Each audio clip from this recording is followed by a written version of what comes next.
मी इमॅजिनच करू शकत नाही की असं काय होऊ शकतं. एक उदाहरण देतो.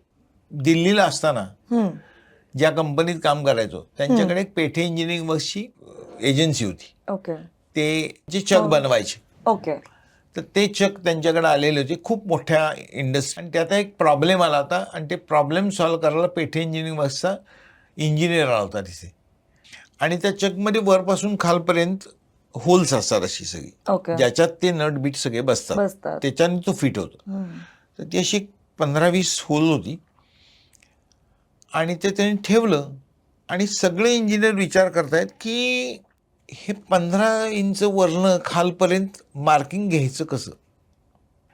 आणि असा सीन होता. आणि असं ठेवल्यानंतर जे तसा एजेड असा वर्कर होता, त्यांनी असं ठेवलं आणि त्यांनी पटदिशी, म्हणजे त्याला काहीही बाकीचं नाही, माती अशी उचलली आणि सगळ्या होलमधून अशी टाकली ते खाली बरोबर, आणि ते बरोबर खालती आलं. मी इमॅजिनच करू शकत नाही की असं काय होऊ शकतं. हा तो एक्सपिरियन्स आहे. हाच तो एक्सपिरियन्स आहे की जे कुणालाही समजलं नाही, एवढ्या शिकलेल्या लोकांना सुद्धा समजलं नव्हतं. त्या साध्या वर्करनी असं फक्त माती काढून वर टाकली आणि ते खालपर्यंत सगळे मार्किंग मिळाली आणि ते इतकं परफेक्ट झालं. त्यासाठी हा माणूस काय मला शिकवणार, ह्याच्याकडनं मी काय शिकणार, असं काहीही नसतं. बरोबर. त्या माणसाने सुद्धा सगळ्या इंजिनियरला काहीतरी शिकवलं.